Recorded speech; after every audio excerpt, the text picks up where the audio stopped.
Hey guys, it's Chad with Beverage Professor, the channel designed to teach you about all things alcohol.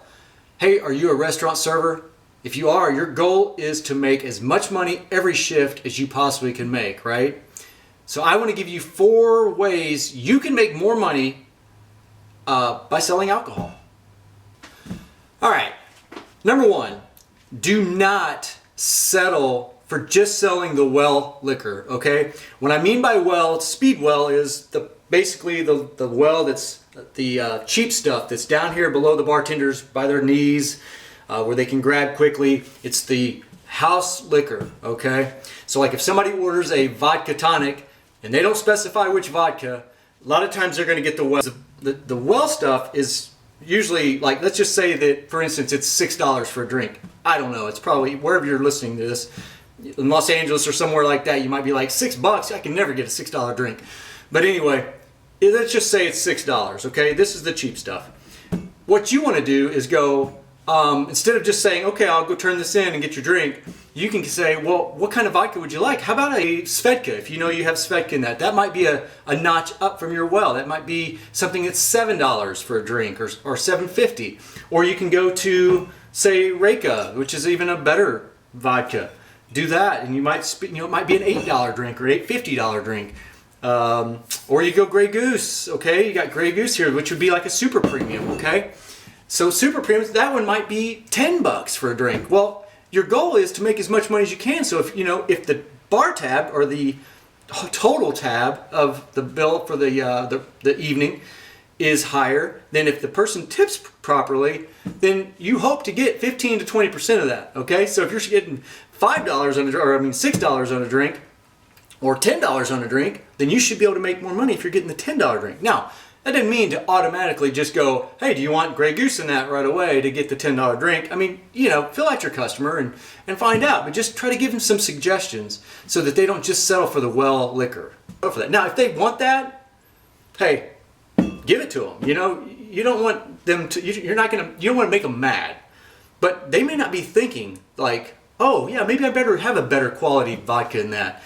If they just order vodka tonic, they may not care, but you suggest it and they may be like, oh yeah, I know that brand, yeah, let's do Absolute instead. So there you go, you've made more money. There's usually levels of this, and so there'll be the well, the calls, and then like a premium, and then a super premium, okay?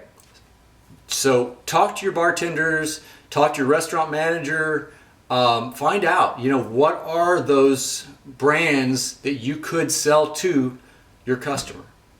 Okay, number 2, you guys have to learn about wine. If your place sells wine, know wine. That is a quick way to start making more money and to upsell and to just bring the tab up higher. Okay, so here's some questions you can ask, and I'm just, without going into deep details of wine and trying to educate you on every type of wine right now, I'm just going to give you some questions you can ask and maybe some suggestions that you could give to your customer if they're looking for a wine, okay? First of all, you want to know if they want a sweet or dry wine, and then you have to ask if they want a red or a white wine, okay? So this will start to narrow it down. Let's just say that they want a sweet white wine, but then you could suggest Riesling or Moscato. And if they say, maybe like some people, they may only be like, oh, do you not have white Zinfandel?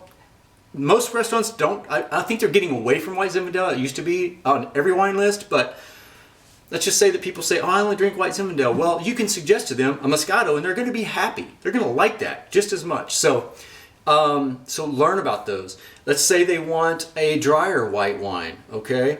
Then maybe you suggest a Sauvignon Blanc or a Chardonnay. Usually they would be happy with that. They'll be good with those.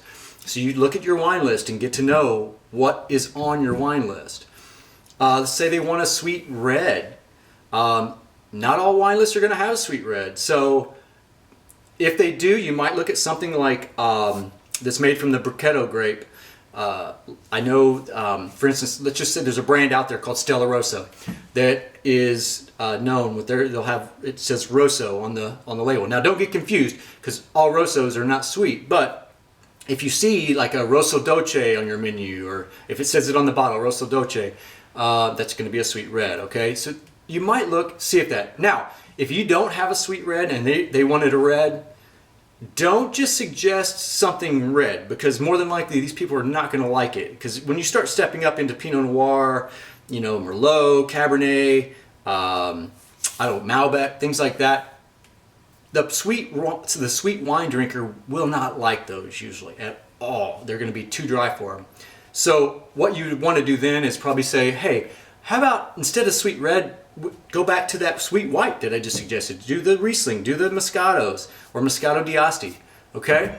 So go there. Now, if they want a dry red, then you can take them into and find out how dry they want. Do you want it, you know, a little bit lighter, you know, or do you want more full-bodied, you know, dry reds? So if it's lighter, maybe Pinot Noir. If you want a dry, then stick with Cabernet or a good red blend or Malbec or something like that, okay? So those are some things you can learn. Just, you gotta try wines. You have to taste them, okay? So learn how to sell them first if you want, but you've got to start tasting these wines. I say, go to wine tasting events. Go to, or if your restaurant does a lot of staff trainings and stuff, get involved in them and let you know, taste these things. You need to taste the wines so you know what they're going to taste like for the customer. Well, if a couple people are drinking the same wine, let's just say, you might sell them a bottle instead. If you're nervous about opening a bottle, like you're afraid, oh, the customer's going to buy a bottle of wine, I'm not going to know how to open it at the table, I'm nervous or whatever, that's, again, you're going to have to practice that, okay? And what I suggest on that is either, first of all, practicing at home where you're tasting wines and trying things, but second of all, go to your bartender, okay, that at the beginning of the shift or early on in the evening, he or she may be opening bottles that they're going to use for poured by the glass. So if they're doing so, ask, hey, can I open that bottle for you? Can I, if you have a bottle that you need to open, it's not too busy, can you let me open it so that you can get practice doing this, okay? And then there's a lot of bottles now, though, that are screw caps. So you don't even have to worry about using a corkscrew, but just work on that, okay? I also have a video on it. You can look it up, how to open a bottle of wine with a waiter's wine tool. So, but practice. All right, number 3. So at the end of most dinners, when people are relaxing, a lot of times you might suggest, hey, would anybody like coffee? I know for me, a lot of times I want coffee at the end of my dinner, and I hear a lot of other people like coffee at the end of their dinner. So instead of just bringing them coffee, ask them, suggest, would anyone like a shot of Irish cream for their coffee? You know, Bailey's, let's say. Okay, I got Bailey's right here, or you can have any other, there's a bunch of different brands of Irish cream. That's probably one of the most popular to add to coffee is Irish cream. So, you know, try that. Or Frangelico. This is a hazelnut flavored liqueur. Delicious in coffee. Do a shot of that. Do a shot of Kahlua. All right, Kahlua is coffee flavored liqueur. Or even butterscotch schnapps. You know, butterscotch, add it. So you can ask them, hey, I've got these flavors you could add to the coffee. It tastes delicious. You know, you never know. People may not be thinking that way, but if you suggest it, you've just turned that, say, $3 cup of coffee into maybe an $8 or a $9 cup of coffee. Cha-ching, you just made some more money. All right, number 4, my final one, is to suggest a port with dessert.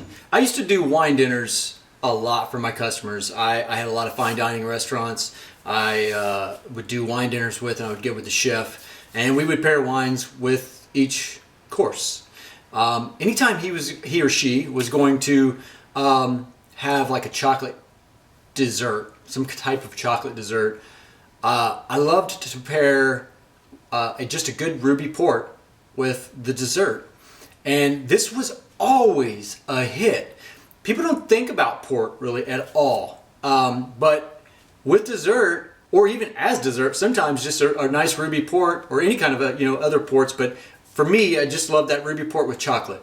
So it always was a hit. And the thing with port, it's higher alcohol, so it kind of gets the people a little more, I don't know, vocal. They start to talk a little more. They're into their evening. They all enjoyed the port, and it paired perfect with the dessert.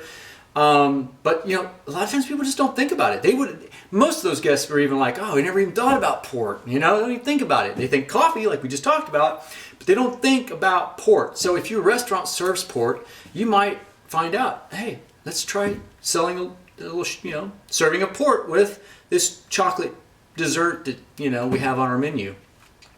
There you go. And port is usually a little more expensive as well. So again, bumping up that tab, okay? So give it a try. Try it out. Hey guys, I hope that you got something out of this video today. If you liked this content, please hit the like button. Subscribe to my channel, please. That would be wonderful. Tell your friends. And please watch the other videos, okay? Hopefully you'll learn something, because that's what I want to do. That's my goal, is to teach, educate, help you guys learn more, and hopefully make more money in this case. And so, please keep watching, all right? Thanks, guys. Appreciate it.